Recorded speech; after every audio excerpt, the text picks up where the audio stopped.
Hey guys, Frank Duffy coming to you from Cressy Sports Performance in Hudson, Massachusetts.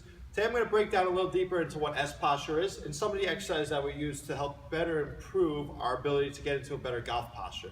So S posture is essentially me getting into a hyperextended position of my lower back in the golf swing. So if you see me here, I'm excessively arched through my tailbone, where in reality I'm trying to get myself into a more neutral posture where I get into a hinge position. I'm not depending on my spine to get me there, I'm actually loading the hips.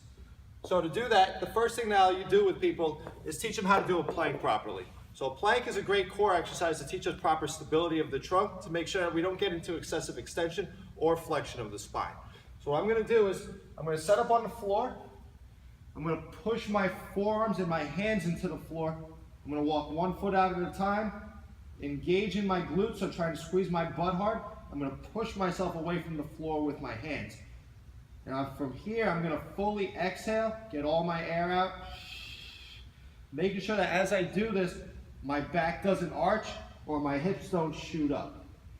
We use this drill to properly teach tension, but then also alignment. If you see with that position, my spine is relatively straight, so that it carries over into my golf stance, making sure that I'm not getting into that excessive S posture. Now, as we understand the concept to the plank and understand how to stay away from extension, we can start to apply that to more of a hip hinge pattern, like a trap bar deadlift. So if you look at my golf swing, when I get into my neutral posture, I'm sending the hips back, but I'm making sure I don't extend the back, as I mentioned earlier with the plank. So from here, if I were to do that in a trap bar deadlift, while the range of motion is greater on this versus you get into your golf stance, it's still gonna have the same carryover because we're hinging the hips back rather than using the spine.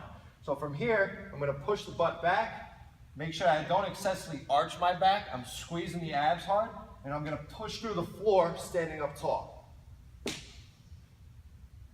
So from the front, you'll be able to see pretty much the logo on the front of my shirt. So I'm making sure that I don't hunch over, I'm trying to stay upright as I would in my swing, but I'm using my hips to get me there rather than the spine.